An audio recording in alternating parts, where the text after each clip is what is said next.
नमस्कार दोस्तों, स्वागत है आपका अपने चैनल सिविल एजुकेशन में। और सबसे आज आपको 3 इम्पॉर्टेंट बात बताने वाला हूं कि ज़्यादातर केसेस में आपने देखा होगा कि जब भी आप सीवर की पाइपलाइन लेइंग होती है, बड़े स्तर पे हो या फिर आपके घर के लेवल पे हो, तो छोटी छोटी चीज़ें आपको बहुत ध्यान रखनी पड़ती हैं। यदि आपका ज़्यादा लंबा होता है, यदि आपकी पाइपलाइन ज़्यादा लंबी हो रही है, तो आपको क्या करना है। दूसरी बात, जो ब्रिक वर्क अभी चल रहा है, आखिर क्या है, क्यों देते हैं, किस लिए देते हैं, आपको बहुत सारे कारण हैं। विद आपको क्वांटिटी निकालने के साथ साथ आपको बताने वाला हूँ कि इसमें ईंट की क्वांटिटी कैसे आएगी, या फिर इसके बाद फाइनल आपको क्या करना है। सबसे पहले तो आपको 3 बातें ध्यान देनी है कि कहीं जहाँ आपका पाइप का लेवल कहीं अप डाउन तो नहीं हो रहा है, या फिर कहीं पाइप आपका कहीं मुड़ तो नहीं रहा है, या फिर आपकी पाइप ज़्यादा लंबी है जिससे बाद में आपको कुछ क्लीनिंग करने में या फिर बाद में मॉनिटरिंग करने में, मीन्स निरीक्षण जब आप करेंगे, जब आपका पाइप चोक हो जाता है या कभी कोई समस्या आ जाती है, तो उस समय क्या चीज़ें करनी चाहिए। तो देखिए दोस्तों, सबसे पहले मैं बताने वाला हूं कि आपको ये चैम्बर जो दिख रहा है, जिसकी ईंट जुड़ाई चल रही है, ये चैम्बर बनाना चाहिए। अब कहाँ कहाँ बनाना चाहिए, मैंने ऑलरेडी 3 लोकेशन आपको बता दिए। पहला, जब आपका पाइप कहीं लेवल चेंज कर रहा हो, मीन्स एक तरफ पाइप ज़्यादा ऊंचा हो, दूसरी तरफ ज़्यादा नीचा हो।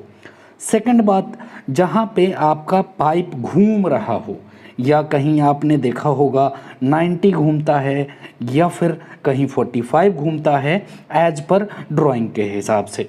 तीसरी सबसे बड़ी बात कि जब आपकी पाइपलाइन ज़्यादा बड़ी होती है, तो क्या होता है कि आप एक साथ जब सबकी पाइप जोड़ देते हैं आपस में और इस तरह का कोई चैम्बर नहीं बनाते हैं, तो आपको सबसे बड़ी दिक्कत क्या आती है कि जब पाइप चोक होता है या फिर पाइप की जब आप क्लीनिंग करते हैं, तो आपको सबसे बड़ी दिक्कत ये आती है कि आप उतना बड़ा सामान नहीं ला पाते जिससे आपको साफ हो जाए या फिर आपको कोई समस्या ना आए।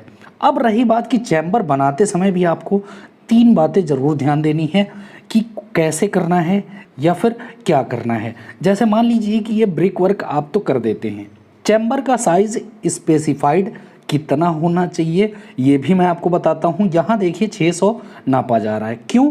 क्योंकि यहाँ जो पाइप लगी है वो 300 डाया की लगी है, मीन्स 1 फुट का है, तो आपको 2 फुट का चैम्बर बनाना ज़रूरी है। अब दूसरी बात कि जब आपके पास पाइप कम हो, नॉर्मल जो घर होता है, मान लीजिए कभी कभी घर में भी 12-13 मीटर की पाइपलाइन लगाई जाती है या 20 मीटर की भी लग जाती है, तो आपको क्या करना है कि एटलीस्ट 20 फुट पे या 18 फुट पे, मीटर में बताऊं तो 6 मीटर पे लगभग आपको एक छोटा चैम्बर देना ज़रूरी है। छोटे चैम्बर का साइज़ क्या होगा, यदि आपका पाइप का डाया मान लीजिए नॉर्मल घर में 6 से 8 इंची दिया जाता है, उससे ज़्यादा नहीं दिए जाते, तो आपका जो साइज़ होगा वो आप 400 बाई 400 का ले सकते हैं। अब साइज़ तो चलिए पता चल गया आपको कि पाइप के हिसाब से दिया जाएगा। दूसरी बात, आपको मेजर करते समय जब आप जोड़ाई कर लेंगे तो आपको मेजरमेंट आपको देखना होगा कि अंदर अंदर सारे कॉर्नर सही हो रहे हैं कि नहीं हो रहे हैं, प्रॉपर तरीके की जुड़ाई हुई है कि नहीं हुई है। खासकर जहां पाइप लगता है वहां पे ईंट को सही तरीके से लॉक करके जोड़ा गया है कि नहीं जोड़ा गया है। अब आप कहेंगे कि ये साइज़ तो हो गया, सबसे बड़ी बात साइज़ आपको पता चल गई, मीटर पता चल गया कि कितनी दूर पे आपको चैम्बर देना है। अब ये चैम्बर करता क्या है काम। अब यहाँ देखिए चैम्बर के सबसे बॉटम में आपको ये ज़रूर ध्यान देना है कि जैसा ढाल आपने पाइप का दे रखा है उसी तरीके का ढाल बॉटम में होना चाहिए, मीन्स जो तली है होना चाहिए वहाँ पे। इससे क्या होगा कि जो भी आपका स्लस है या फिर यूरिन है या जो भी आप पानी फ्लश आउट करेंगे वो ईजिली बह जाए। अब रही बात कि चैम्बर के बाहर और अंदर आपको स्पेशली क्या करना है कि जैसे कभी कभी होता है कि चैम्बर बनाने के बाद उसमें बदबू आ जाए या फिर कभी वाटर लीक करने लगे, तो सबसे पहले ये चीज़ें आपको ज़रूर ध्यान देनी है और पता करना है कि यहाँ पे जो आप चैम्बर बनाएंगे वो चैम्बर का जॉइंट पूरी तरीके से सील होना चाहिए। सील मीन्स बढ़िया तरीके से मसाला एज पर क्वालिटी नॉर्म जैसे भी जो मिस्त्री होते हैं अच्छी तरीके से कर देते हैं। तो आपको ये चीज़ें ध्यान देनी बहुत ज़रूरी हैं। अब एक सबसे बड़ी बात ये आती है कि आपको इसके बाद करना क्या क्या है।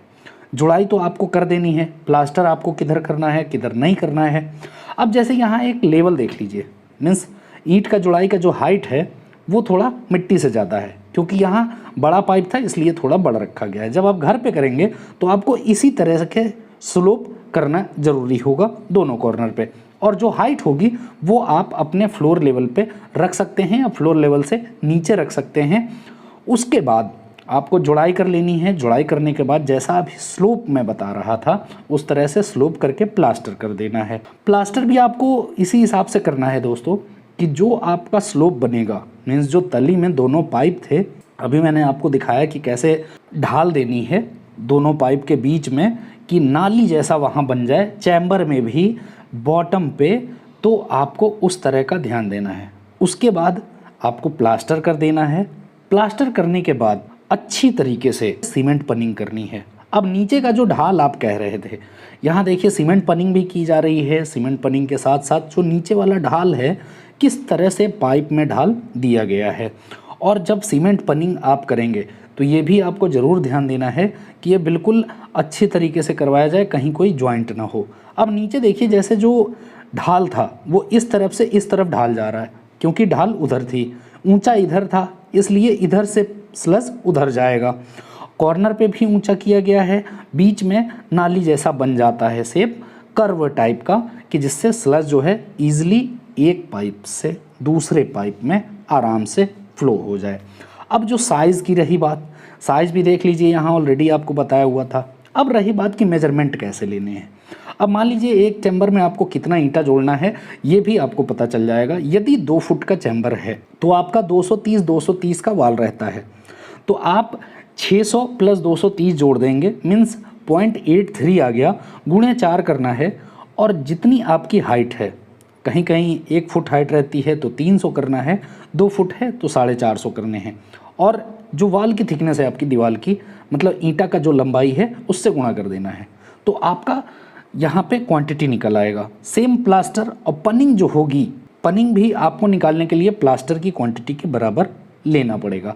अब जो नीचे का स्लोप है वो आपको ये ज़रूर ध्यान देना है कि जब वहाँ आप पनिंग करेंगे तो पनिंग करते समय भी आपको ये ज़रूर ध्यान देना है कि वहाँ उसी तरीके का स्लोप किया जाए जैसा आपने स्लोप बनाया था। जैसे कोने में देखिए सीमेंट को चढ़ाया जा रहा है और एक साइड में चढ़ाया जा रहा था, जबकि बीच से सीमेंट को हटाया जा रहा था।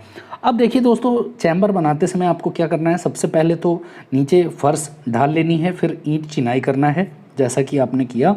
डिस्टेंस आपको देख लेनी है जैसा बताया गया है। उसके बाद आपको उसमें प्लास्टर कर देना है।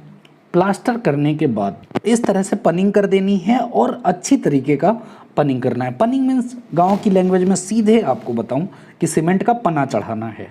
अब वो पड़ा चढ़ाने से क्या होगा कि आपका जो सारा लेवल है वो चिकना रहेगा और जो नीचे का लेवल है वो भी चिकना रहेगा। स्लज को बहने में कोई प्रॉब्लम नहीं होगी और आपका ये जो चैम्बर है ये भी काफ़ी दिन चलेगा।